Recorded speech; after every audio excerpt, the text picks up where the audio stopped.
Howdy,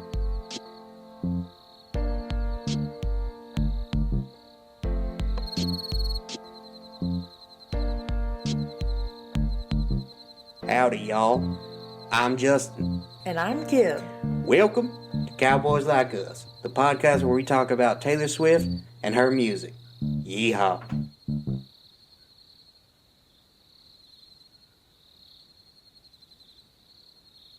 Hello. Welcome back to Cowboys Like Us, the only podcast that will never give up the funk.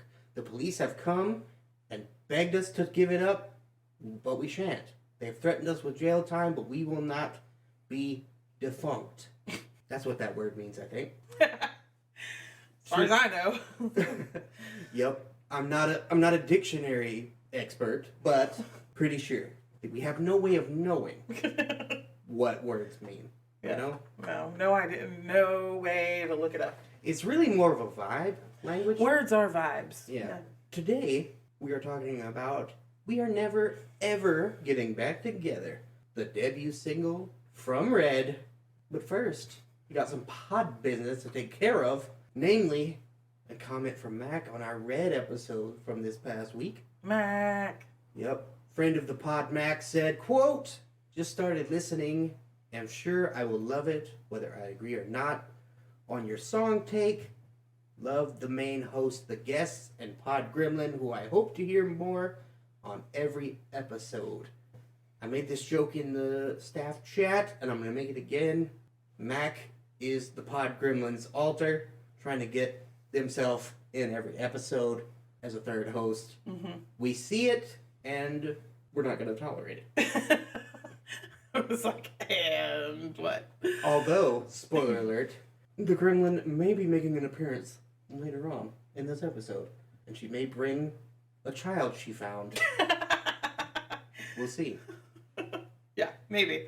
Perhaps. Perhaps. But first, we have some poll results. Exile, the people voted, and you gave it a 9. And I just want to say, this is why voting is important, children. Somebody gave it a 4. Some piece of human garbage who we love because they listen to this podcast. Uh-huh. But they contain multitudes, as we all do, okay? All God's children, etc. But they voted wrong and gave it a 4, which was enough to pull the average down to a 9. Should have been a 10. Instead, it's a 9. We still got more 10s than we'd ever seen. It was the poll where people just 10, 10, 10 everywhere. And yet, it's a 9. Don't skip the polls. Vote every episode. Make your opinion count. I'm just here to say that y'all need to stop hating on the person that gave it a 4 so much. Because they really out here got my back. That y'all like the song, but it's just alright. Moving on. Before the divorce proceedings begin. Let's get into some news. News from around the Taylorverse. Tayvis went to Baltimore this past weekend.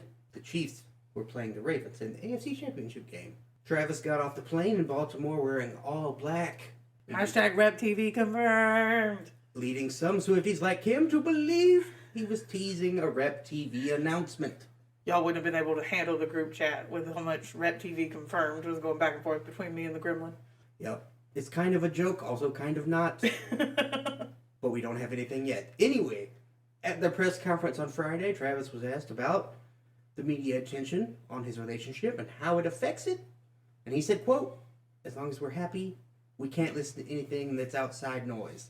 That's all that matters, you know, their own happiness internally. That's true. I feel you, King. I, too, have haters, you know, but I tune them out and I keep doing me, you know. I was hoping for some backup there, but I didn't get it, so all right. Like what? You know, you're going to say, it's true, you know. Oh, yeah, you're the bestest one. Yeah, everybody's out here hating on you, but they just, you know. Nobody's out here hating on you, homie. Calm down. You're a diamond and everybody hate to see you shining. You are a diamond, but nobody's hating on you. When Taylor arrived at the stadium, she was also wearing black. Her friend Brittany Mahomes was wearing a black and white overcoat. Hashtag Rep TV confirmed. Travis, during the game, broke Jerry Rice's record for career postseason catches. For those of you who aren't super into football, Jerry was that dude. He still holds records for most career catches, most career receiving yards, most career receiving touchdowns, most career total touchdowns, and most career all-purpose yards. Here's a fun poll that I like to break out when I can. The NFL all-time standings for receiving yards in your 40s. So players in their 40s catching the ball. Jerry Rice is number 1 with 2,169 yards. Tom Brady is number 2 with 6 yards. At third is me, Kimberly, you the listener, and every other person that's ever lived, except for Brett Favre. Because we all have 0, and Brett Favre has -2. So he's in 4th all alone. Just a fun little fact for you. Poor Brett. Yep. Travis had a good game. He finished with 11 catches for 116 yards and a touchdown as the Chiefs won 17-10. They will now face the San Francisco 49ers. 49ers. They will face the San Francisco 49ers in the Super Bowl on Sunday, February 11th. Not this Sunday, but next Sunday. When you're listening to this, the Super Bowl is this coming up Sunday. Yes, that's right. This Sunday will have passed. Yes. As we record. So, yeah. As we know, we've heard from a lot of people about Tayvis and their thoughts. Is Taylor ruining the NFL, etc., etc., etc.? Well, we heard from someone else this week. Mr. J.J. Watt, the former NFL star, came to Taylor's defense, proving he is a woke king, as we knew, saying, I think it's great. I can't understand why people are so upset about it. I mean, they show celebrities at games all the time. Don't act like we don't show male celebrities at games all the time. I don't really understand why it's caused such an uproar. I mean, she's literally there supporting her significant other, and that's what you should do as a significant other. So I think that's great. Sweet, sweet, sweet baby JJ. Sweet baby JJ. You're so close. The reason why they're acting like this is because she has a vagina. Because she's a woman. They don't like that. They're so sad. Somebody said it. It might have been Pat McAfee. Or somebody else, but somebody in the sports world said they are only upset because they could never score something as wonderful as Taylor Swift. It's true. You know, Travis is a diamond. They hate to see him shining, much like me. And I agree with the first part. So, JJ has weighed in. The world is waiting to see what TJ Watt says, and no one cares what Derek has to say. Oh, no. So, sit this one out, bud. It's fine. He sits out most of them, you know. Sad Derek noises. Sad Derek noises. The NFL? Is it rigged? Well, conservative pundits across the internet believe so. The Taylor Swift is a psyop conspiracy continues to gather steam amongst certain right-wing chodes, with some going so far as to say that the NFL is rigging games specifically so that the Chiefs win, so Taylor can then endorse Biden at the Super Bowl, and in doing so give him the 2024 election. That's wild. I haven't heard the Biden part, election stuff, political aspect. I have heard that the NFL is rigging the games for the Chiefs because then Taylor will go to the Super Bowl and then they will make more money off of showing her at the Super Bowl.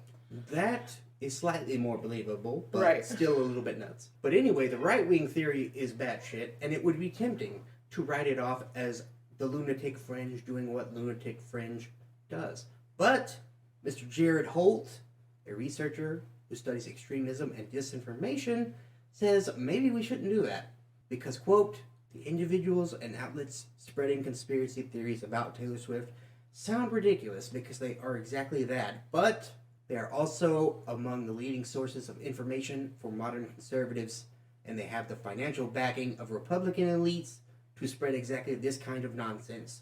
To me, it's a sign of just how far gone and unconcerned with reality conservative media is today, and it makes you wonder what they're actually trying to accomplish here. Jared knows. Yeah, that is precisely it, Jared. Thank you. Yep, and we'll leave that there. We'll leave that there. I can't really top what Jared said, so we'll leave his statement to stand. Well, I will say a little bit more football things. Taylor did go down on the field after the game, after the Chiefs won. Yep. We got some high quality pics and videos of some smooches and some hugs. And some I love yous. And some conversations, including some I love yous. We've discussed before that they had been together far long enough to justify them having had said I love you and it not being a big deal. However, that did not stop me from running into the other room freaking out like a little girl when I saw the video where she very obviously says I love you to him. The very first one I saw, I was just like, Jesse! Yep. She sort of burst through the wall like the Kool-Aid Man. Precisely. And I was like, they said I love you! And Travis said, I love you so much, it isn't funny. Yeah. So, and she said, I've never been more proud of anyone ever. Or something like that. Something like that. They're in love. Isn't it sweet? Yes. I think so. It's so cute. I can't handle it. The Grammys. They're coming up. As you are listening to this, the Grammys will have been last night. Yesterday. Yep. There were reports on this past Sunday, that Taylor would be performing at the Grammys. But Entertainment Tonight has since confirmed that that is a false rumor. Taylor will be in attendance, though. So, yeah. She's nominated for some awards, correct? I believe so. And so the question mark is, she has the Grammys. The Eras Tour starts back up next week. Yep, headed to Tokyo. And the Super Bowl. So are we going to see Travis at the Grammys with her? This is an opportunity for them to make their red carpet debut together. Mm-hmm. Or are they going to wait until the People's Choice Awards when they're both up for awards? Very doubtful that he'll fly out to Tokyo for her show. But will she be back for the Super Bowl? You have to assume so. But the timeline is really tight because her last show in Tokyo is literally the night before the Super Bowl. She has to fly backwards in time to get to the Super Bowl. It's the whole thing, and I have an outline of the itinerary, but I feel like everyone would fall asleep on me if I try to explain it. Yeah. The long story short is the international dateline means it's probably going to be fine. It's doable, but Taylor, weirdly enough, loses a day, but it also works out in her favor because 2024 is a leap year, so there's an extra day. So actually, on a year that's a leap year, Taylor Swift, of all people, gets 365 days, where the rest of us get 366. Yep, it's true. There's time travel involved. Don't think about it too much. It'll hurt your head. She's a time traveler. Yep. The AI controversy. Got an update on that. X temporarily suspended the ability for users to search Taylor's name in an effort to cut off access to the illicit AI images that were circulating. They've also been deleting posts of people sharing them and banning those users. According to a statement, quote, posting non-consensual nudity images is strictly prohibited on X, and we have a zero-tolerance policy towards such content. We're closely monitoring the situation to ensure that any further violations are immediately addressed and the content is removed. We're committed to maintaining a safe and respectful environment for all users. I think this is the best thing that has come out of Elon Musk owning Twitter.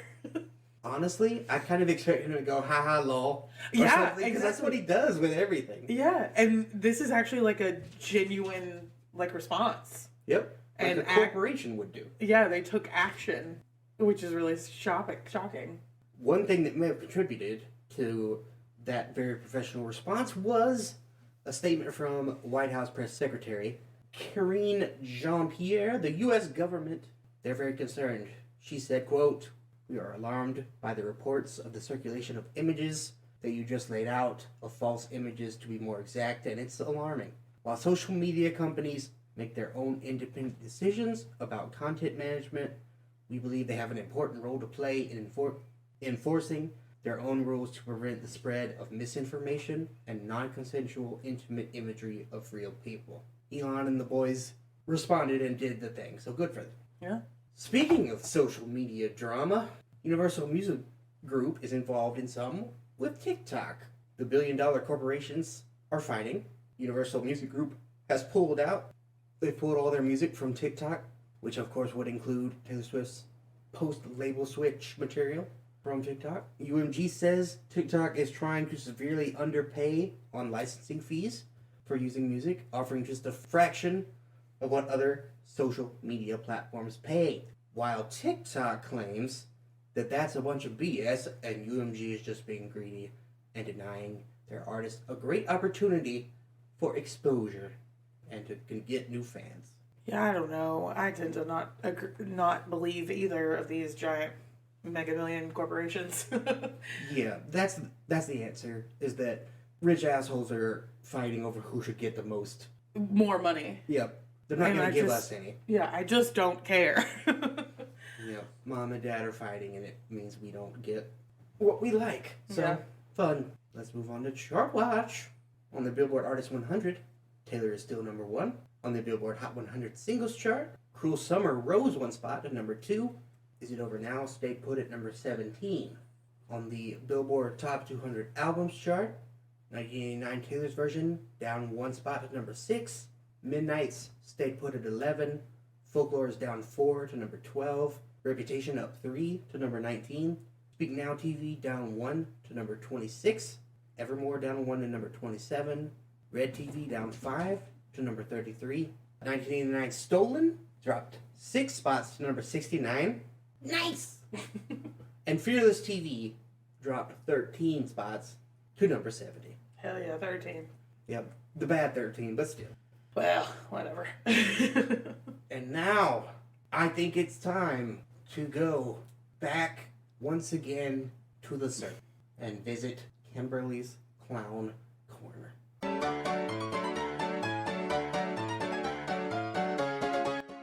Kimberly's Clown Corner. All right.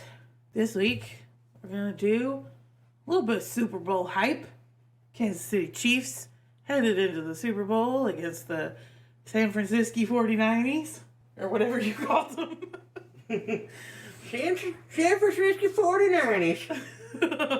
And in honor of that, we're going to talk a little bit about Tayvis, or Trailer, as I like to call them, or TNT, as they seem to be calling themselves, which I adore. That's pretty good. It's a good nickname. So anyway, we're going to talk about some conspiracies that come from the early days of their relationship, but some of them are still pretty alive and well. Clowning through time. Clowning through time. So my main source was Wired.com, just to cover my booty. So, first conspiracy, Taylor is trying to tank the Chiefs. If this conspiracy is true, she's not doing a good job. That's what I was going to say. But obviously, because Taylor was raised a Philadelphia Eagles fan, the only reason she would date a Kansas City player would be to sabotage their game. Some people feel like this has been disproved because of the commitment to the Chiefs from the whole Swift clan. And the fact that the Chiefs keep winning. And the fact that the Chiefs are just a go football team. Yeah. However, some Chiefs fans still feel like Taylor is causing the Chiefs issues, as we've talked about.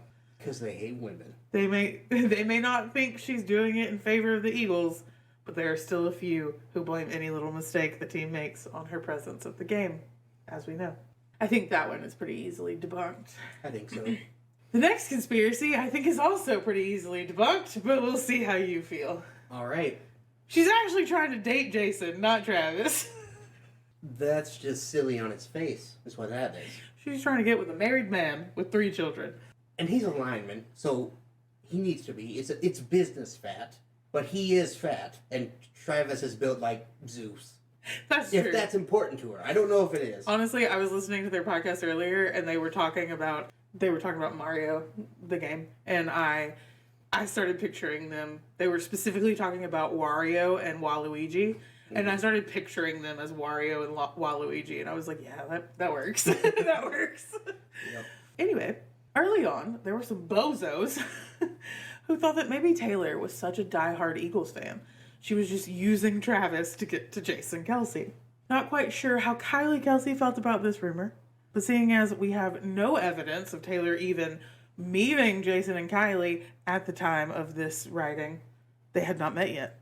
Now, in history, they have. But at the time, they hadn't even met. So I think it's safe to say that that's a stupid rumor. Here's the thing for that, too. Taylor Swift is at a point in her life where she doesn't need to do all this chicanery. Taylor can just, I feel, pretty confident in saying, be like, hey, you person, I'm Taylor Swift and I think we should bang. And they'll be like, yep, I think so. Yeah, sure, of course. Who wouldn't? Most people, I think, would do it. Yeah, but... So she doesn't need to get sneaky. But, also, we've talked about before that Taylor, you know, she's not innocent. I'm not by any means trying to say that she's a perfect person and that she's perfect in every relationship she's ever been in and she's never cheated on anybody or anything like that. I do not feel as though she is a homewrecker in any way, shape, or form. She's not going to go after a married man. I'm not a perfect person. I never meant to do those things to you. A little bit of hooba stank for you. Hooba stank. Anyway, I just really don't feel as though she would go after a married person. Doesn't seem like her brand. Nah. All right, moving on from that ludicrous statement. Yep. Luda. She wanted to outshine Kim K, announcing the Super Bowl performer. Is the only reason she and Travis got to, is what these people are claiming. When Taylor and Travis's relationship became public, the NFL leaned into it hard, to the distaste of many NFL fans, even to this day. This was also around the same time that the NFL had Kim Kardashian announce Usher as the 2024 Super Bowl halftime performer. People began to speculate that Taylor started dating Travis because she knew everyone would make a big deal out of it, and that would take away the spotlight from Kim Kardashian with the announcement. This is such a stretch because the NFL would have been in on it, on Taylor's scheme, and sabotage their own announcement just to help her get back at Kim Kardashian. No way the entire NFL is that big of a Swiftie. Also, does anyone care who makes the announcement? Like, who's playing, I guess, sure, but not who makes the announcement. Right. Who made the last announcement? Does anyone know? Spoiler alert, they do not. Yeah, exactly. Not a single soul can tell you. If the NFL in its entirety were that big of Swifties, they would have just chosen someone else for the announcement and not given it to Kim. They could have just let Taylor do it. Exactly. Yep. I believe this whole situation is pure coincidence. I also think that the NFL's excitement around Tayvis is solely rooted in their spike in viewership. Viewers equal money. They like money. They also probably tried to use it to sway her to be the Super Bowl performer, but I've shared my theory on that one. 2025, baby, that's the year. Yep. The numbers mean they were destined to be together. Is that a different theory? Yes, this is a new theory. Got it. The numbers, numerology says it was meant to be. Oh boy. Do you like numbers? Nope. Justin doesn't. I literally put that in my notes. Do you believe numbers affect your life spiritually? Justin doesn't. Nope. Taylor and Travis were both born in 1989. Travis's jersey number is 87, and Taylor's lucky number is 13. Yep. Add them together and you get a perfect 100. Take that however it speaks to you. Justin thinks it's BS. I mean, yeah, it's true that 13 plus 87 does equal 100. And as we know, that means love. 100. So again, some of these conspiracy theories are from back at the beginning of their relationship. So one of the theories was also she was just trying to deflect attention from the Sophie Turner, Joe Jonas divorce situation. Kerfuffle. Their theory is that Taylor is such a dedicated friend that she specifically began dating Travis and made the relationship public just to deflect media from Sophie Turner and Joe Jonas's divorce. I think Taylor is probably a really awesome friend, but if this was her plan, I don't feel like it really worked because we definitely still heard a lot about the divorce. Ain't nobody riding that hard for the second worst member of House Stark. Ain't nobody. Who's number one? Rickon. Rickon. Mr. Run Straight and no zigzag. Yeah, so we've definitely still heard a lot about the divorce, the mediation agreement that followed the filing, and have still seen things about Sophie's love life since things quieted down. I think the main thing Taylor did to support her friend was give her a place to stay local to her children. Not sure that Sophie would ask Taylor to fabricate a whole relationship on top of that. Yep, wouldn't make sense to me. Some of the more higher quality NFL fans think that she's dating Travis because she just needs new album material. Definitely haven't heard that one before. It reminds me of a quote from a Florence and the Machine song called King, in which Florence says, you need to go to war to find new material to sing. Yeah. Apt, says the imaginary listener to this podcast. Wow, Justin, you are wise and full of wisdom. Taylor's only in it for the songs. No matter the relationship, you're going to have the people who accuse Taylor of this. She's running out of good song material and just gets into relationships in order to restock on inspiration. Usually these people are the same ones who say that she only writes breakup songs, which we all know is incorrect. But also, if this was the case, I bet we would get some of the best songs yet out of this relationship. Yep. If it ends up blowing up, considering it's been so public, Yeah. it's going to be spicy. It's going to be amazing. Yep. In the worst way, it's going to hurt me so I was bad. going to say I don't want it, but it would No, be spicy. it's going to hurt me so bad, but it'd be so good. And last but not least, all she wanted to do was sell some movie tickets. In what world does anyone actually believe that Taylor Allison Swift needs the assistance of Travis Kelce or the NFL or anyone in order to sell tickets of any kind? Were all of these people asleep during the Great Ticketmaster War of 2022? Swifties show up no matter what. Taylor puts out 13 different versions of one album and we buy them all. She doesn't require assistance when it comes to capitalism. She's got it on lock. Yeah, Taylor Swift is Taylor Swift. If she chooses to associate with you, she's doing you the favor, not the other way. You ain't helping her out. Exactly. That's why all these people who are like, she's only in it for Travis's money. She is a billionaire. With a B. With a B. Well, anyway, there's just some fun things going into the Super Bowl. We all know they're stupid and have no substance. All right. Thank you, Kimberly. All right. Now it's time for our song of the week. We are never, ever getting back together. And we are joined by two familiar guests, Pod Gremlin, Madeline, and junior friend of the pod, Charlie. Heyo. Hi, I'm back for the third time, I think. Yep. Happy to be here. Yay, I'm like a mainstay now. Recurring character. Same thing. Some facts about this song. It was originally released as a single on August 13th, 2012. 2 months prior to Red's release, it was the debut single, the first taste of Red that the world got. I remember it. I don't. It was written by Taylor Swift, Max Martin, and Shellback, and produced by the same. It charted at number 1 on the Hot 100. It was Taylor's first number 1 on the Hot 100. Wow. Yep. It was also number 1 on the U.S. Hot Country Songs chart. Oh, wow. Despite not being a country song. That's because Red hadn't come out yet, and everyone still thought she was a country singer. I know, that's what I was going to say. Red was that weird album where it was hard to really tell what she was doing. All I'm saying is, if this song was a country song enough to be on the chart, then the original version of Old Town Road was too. The Billy Ray Cyrus inclusion was not mandatory. I mean, How the turns have tabled. yeah. Wow. Certifications. The single was certified 6 times platinum in the US, 5 times platinum in Australia, double platinum in the UK and New Zealand, platinum in Sweden, Germany, and Denmark, and gold in Canada, Mexico, Italy, and Japan. A worldwide smash hit. And it won some awards. It received Top Country Song at the Billboard Music Awards.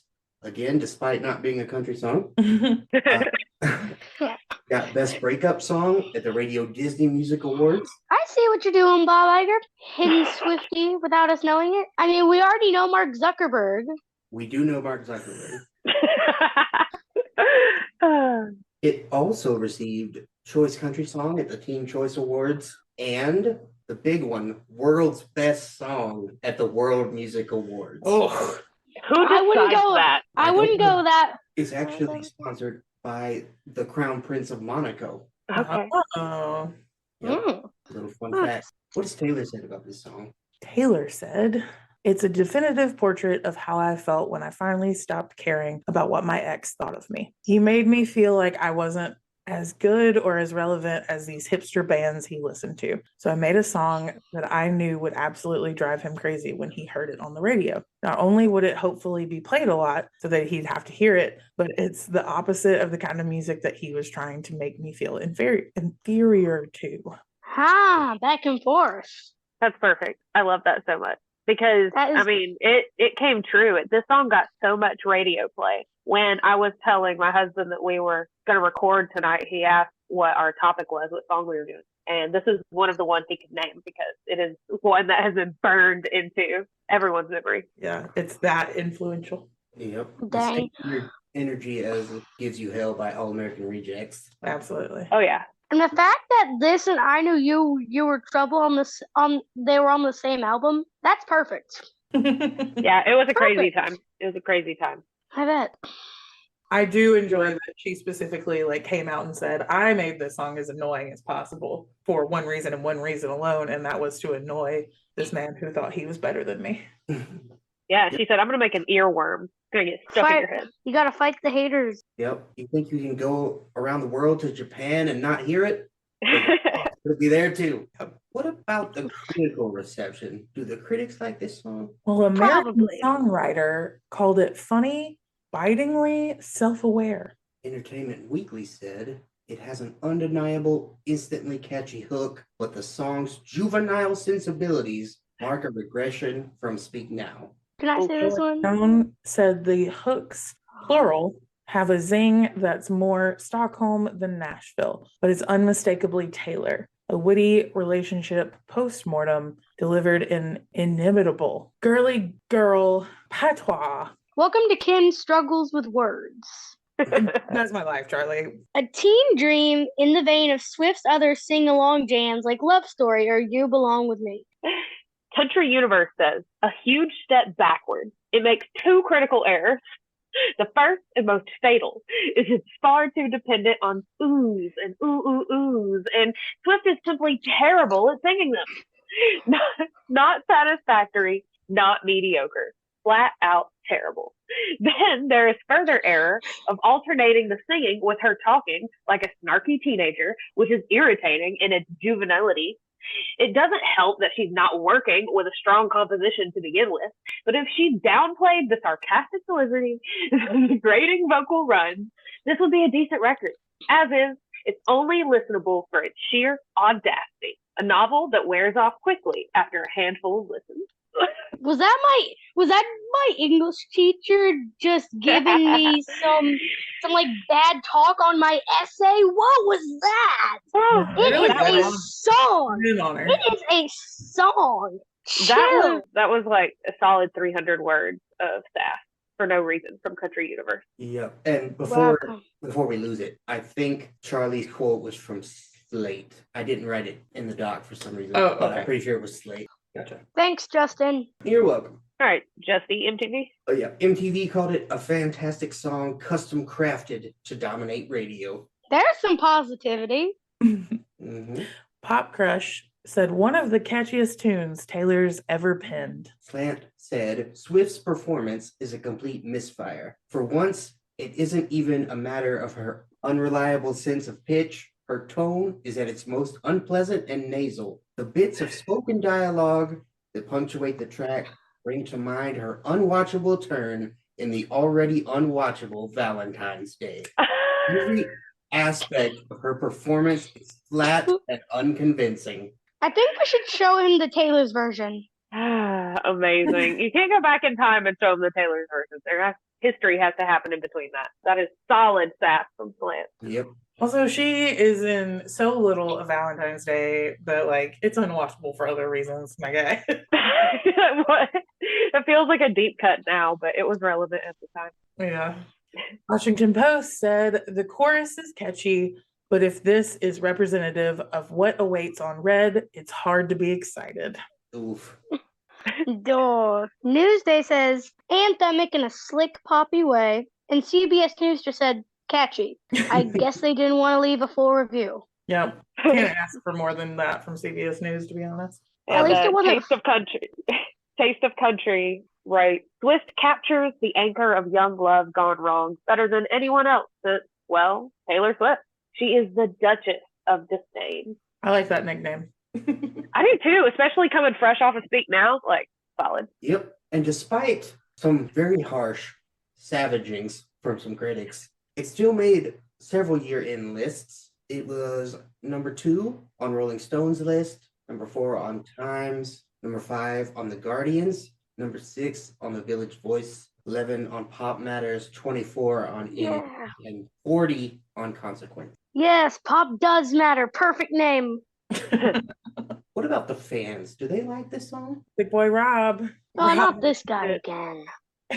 Rob ranked Every it. episode. Rob ranked it number 25 out of 243. Charlie, Wow. do you want to read his quote? Her funniest breakup jam because it's her most self-mocking. She should have made the guy in this song a shady creep, a cheater, a liar, a scarf stealer, etc. But no, he's just a needy little run-of-the-mill basket case, exactly like her, making the same complaints about her to his own bored friends, though his complaints can't be as catchy as this chorus.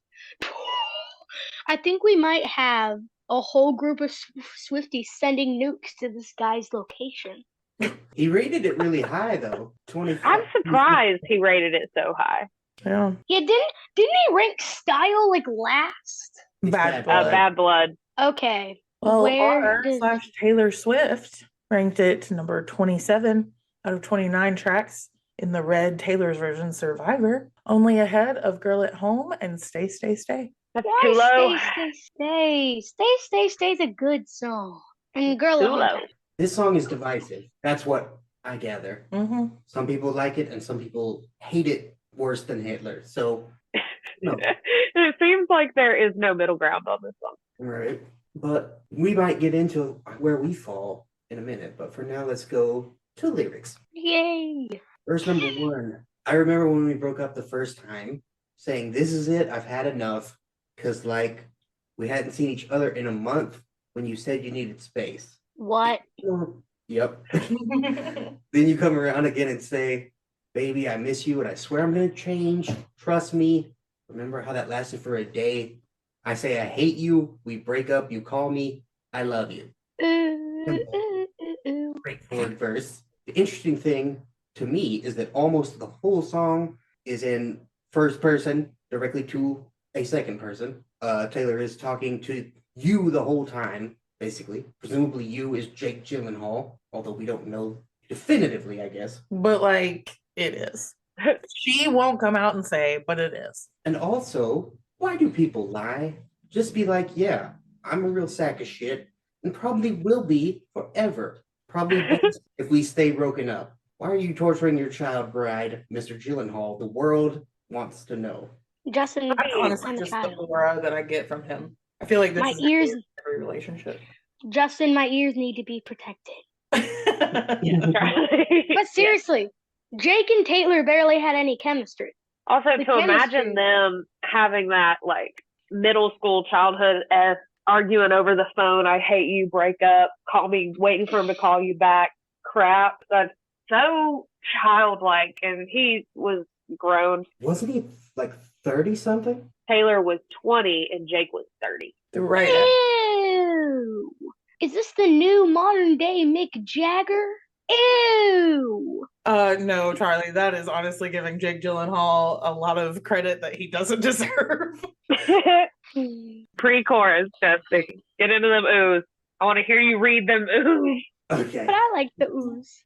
Ooh, ooh, ooh, ooh.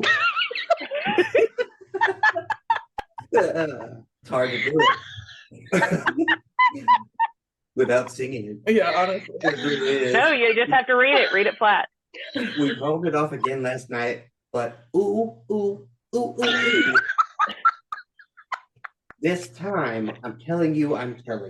Okay, so they're stuck in a loop, right? And Taylor says that stuff. It seems like this is a pattern she routinely finds herself in relationships. This sort of, why are we still doing this over and over and over and over again? And it's like, girl, have some agency, you know? If you don't like the loop you're stuck in, get out of it. I do feel like She's trying. Yeah. She's just That's has to the get whole to the chorus. point. Justin, Have you listened to this song before? That's the whole Charlie, we're breaking it down. I feel like Okay. the other songs that we have talked about that are like this, where she wrote them and is like, I'm tired of doing the same old thing all the time, all come from the same part of her life, though. So it's very obvious she didn't know what she was doing when she was 19, 20. But who None of us? us. None of us. Yeah, but why is this giving middle school relationships? Charlie, that's the rest of your life. I'm so sorry. No, it's not supposed to be. Not when you're 30, and that's why Jake Gyllenhaal's a dirty pedophile. Yeah, that's true. True. Exactly. He took the Jared from Subway route. Yeah. He did. Well, let's go to the chorus. We are never, ever, ever getting back together. We are never, ever, ever getting back together. You go talk to your friends, talk to my friends, talk to me. But we are never, ever, ever, ever getting back together like ever. Interesting that it implies he could and has probably talked his way back into the relationship via their friends in the past. That's a move he's pulled out. I'm not sure exactly how this works. Is it like middle school, like Charlie was saying? I guess you can tell Taylor that I still kind of like her, even though she's a total bitch or whatever. Is it like that? Exactly. That happens at my school all the time. But they're supposed to be 20 and 30. Yeah, Exactly. but it's also, like, he could be going to her friends, like planting the seed of like sort of manipulating them into being on his side, which is how I see him as like a pretty master manipulator. Mm-hmm. Having coffee with her dad like he's on a late night show. Exactly. But like persuading them to be like, oh, shouldn't you give him another chance? Like, is what he did really that bad? And then Taylor is second guessing herself, being like, well, maybe I don't know what I'm talking about, and everybody knows what's better for me, because friends will do that to you. Really? That's why you gotta make friends with the right people. Indeed. Verse number 2. I'm really gonna miss you picking fights and me falling for it, screaming that I'm right. And you would hide away and find your peace of mind with some indie record that's much cooler than mine. Sarcasm. Am I right? The last line of defense when dealing with an instigator. He provokes Taylor into screaming at him so that he can then turn around and play the victim. Oh my God, you're so dramatic. You know, you're yelling at me all the time, verbally abusive. Blah, blah, blah. Narcissist. To me, that Taylor dates pretentious twats who think her music is lame just shows that her partner doesn't respect who she is and what she does. Yeah. Yeah. You She falls for that one. You see, this is why we like Travis. This is why we like Travis. That is true. He is pretty surface level. Travis is a Who he grown is. man who knows what he wants and doesn't play with children. He also Not a likes her dirty- music. Yes, he's not Likes her music, which is awesome. Yeah, and I guess whenever Taylor Swift dates someone, she ruins something. They're saying Taylor Swift ruined football. Taylor Swift ruined Jake Gyllenhaal with this, or who he supposes Jake Gyllenhaal. Basically calling him out. And that's on misogyny. Yep, that's a thing you probably already know, sadly, but if not, you'll learn in due time that society hates women. So Yeah. Oh, heck yeah. There's a whole song about it Heck called yeah. The Man. It's called The Man. Can you imagine fighting and then him being like, I'm going to go play some indie record. And it's something so base and so surface level and so common. And I listen to this band, so I'm not shitting on this band. But it's like a Modest Mouse album. And he's like, this is so much cooler than Fearless and Speak Now.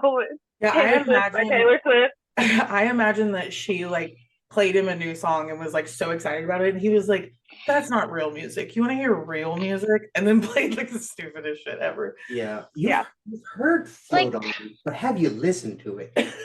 It's like Panic at the Disco, but instead of like the emo and goth kids, it's for the indie kids. Yes, it is like that. Bridge. I used to think that we were forever, ever, and I used to say, never say never. Ugh. So he calls me up and he's like, I still love you. and I'm like, I mean, this is exhausting, you know? Like, we are never getting back together, like ever. Say it, Taylor. Seriously. This is the only point in the song where Taylor switches perspective. She's now talking to someone else, telling them the story from her own, perspective. This is what happened. This is what he did. This is another, perhaps the first chronological example of Taylor putting a spoken word interlude into a song? Not sure. I think so. It's meant I to think seem so. organic, like a real conversation, but it just like comes off a bit like annoying, you know? Mm. We also talk about was it 2014? 14.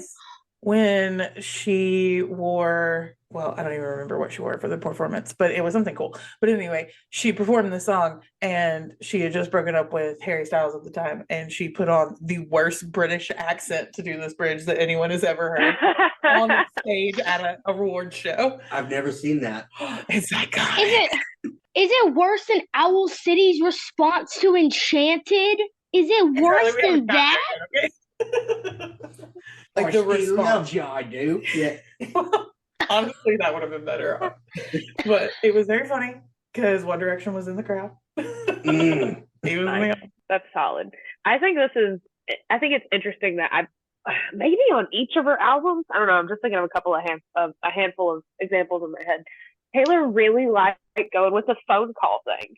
She tells a lot of stories about being on the phone or people talking on the phone or physically actually talking on the phone in the song, or, the symbolism with how long the voicemail was. She was a phone girly. She is truly of the 90s time, the 90s to aught time of growing up on a tiny, blossoming cell phone. All the Taylor Swift songs I can remember having cell phone intake in them is You Belong With Me, This, and Me. That's all I remember. Maybe I'm missing something. Well, and Look What You Made Me Do, she says the old Taylor can't come to the phone right now. And it I forgot like a about that. voicemail message. Yeah. And I was referring to the breakup voicemail with Joe Jonas. Right. That's referenced in a couple of songs on Fearless and Speak Now. And then, what is it? Is it Our Song? No, not Our Song. One of the songs on Debut talks about being on the phone. I don't remember. It is our Really? I thought it was Mary's song.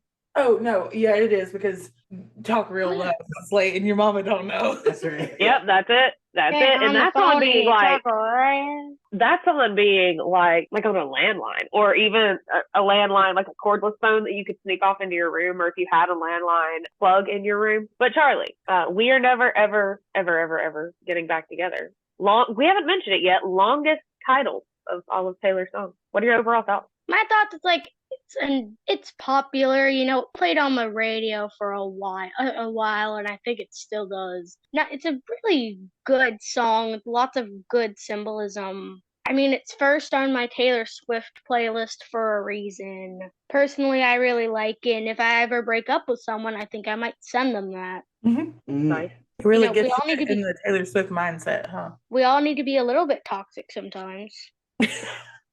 What a goal.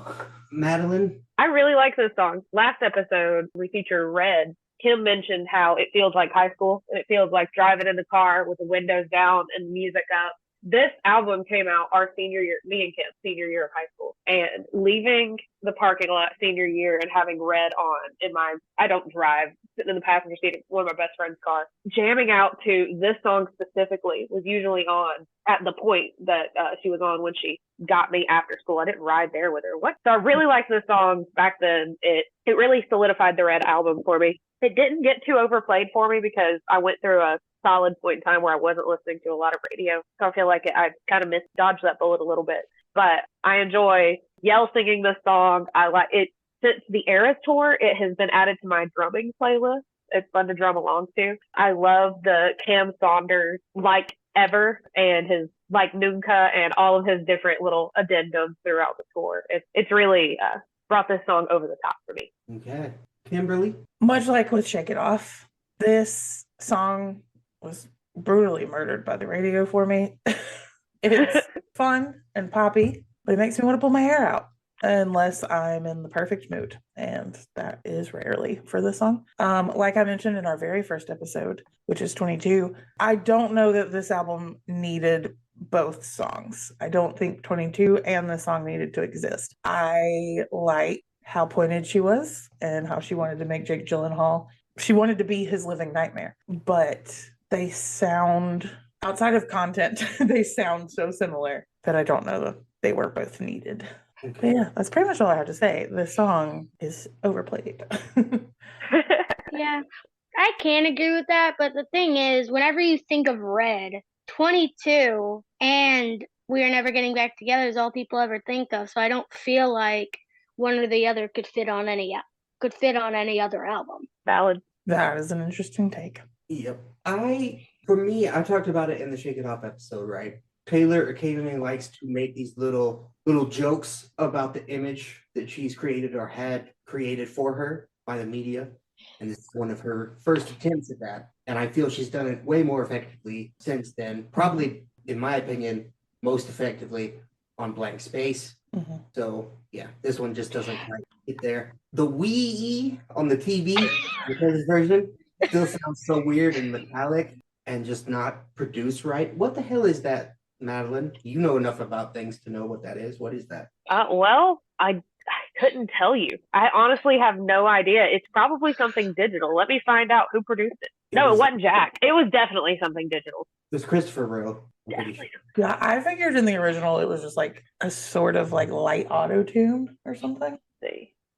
Either way, it scratch your brain in the wrong way. The Taylor's version of it is just so weird. I don't know. It doesn't hit right. Yeah. But in conclusion, the song as a whole is meh for me. I don't have strong feelings about it either way. Yeah, I mean, I like this song. I mean, it's fun to listen to. It's just decent for me. So I'd probably give it a 7 out of 10. I mean, it has good, funny, like not funny, but creative lyrics about it, basically saying that I don't want to get, never mind. Basically just saying, hey, you're a jerk, I don't like you anymore. Valid. I give it an 8 out of 10. Pretty high on there for me for Red. It's a lot of nostalgia. I straight up jam when it comes on. Fun to drum to. Like I said, I like to play on my electric drum set and then have the song going on in my headphones so that it's a one band thing. I can straight up headbang to this song. It's getting an 8 out of 10. Kimberly? I give it a 3. Like I said to Madeline yesterday when we were talking about today's recording, I don't seek this song out. It seeks me out. It always finds me. I try to run and hide in the deep, dark corners away from it, and it finds me like a murderer. What a fun game of hide and seek. Mm-hmm. It does that. So for me, it's a 5 because, like I say, it's just mad at me. It's very mid. I will say that recording this podcast and having to read the lyrics out loud really just hit home how dumb they are, and made me want to rank it even lower. But choose not to. I'm gonna stick with the 5. I think that is the right answer, and I'm just being emotional, so I'm gonna stick with 5. I had a very thought process when we were reading through like what Taylor said and the critical response and stuff. And I was sitting here thinking like, man, maybe I did this song a little too dirty. Like maybe I should have done it higher. And then when we got to the lyrics, I was like, no, I'm comfortable with the 3. I don't even think the lyrics are even it for me. It's definitely the music, but they're better too. If you'd like to tell us how you rate this song, you can do that in the episode description on Spotify. There will be a poll down there. There will also be polls on our various social media platforms. We're on Instagram, Threads, X, and TikTok. Also YouTube with all these full-length episodes, but you can't vote there. Yep, we're on all those places at CBLU _ podcast. Yay! That's right. Vote there. Kimberly, what song are we talking about next week? We're talking about Drumroll. My Tears Ricochet. Yes, My Tears Ricochet from Baltimore. Ooh. But that's next week. This week, I'd like to say another thank you to our guests, Madeline and Charlie, for being on. Thanks for having Thank us. you. I have fun when I do this. Thanks for being here, Charlie. Welcome. This is actually one of the times where I like socializing.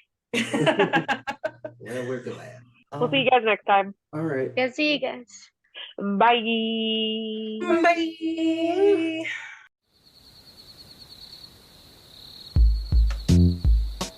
Pod Gremlin Maybe here. Thanks for listening to Cowboys Like Us. Follow us on all platforms at CBLU_podcast. You can find us on Instagram, X, the zombie Twitter, TikTok, and Threads. We're now posting our episodes on YouTube. Head over there and like and subscribe. All of these links can be found in our link tree in the episode description. Thanks for supporting the pod. Y'all come back now, you hear?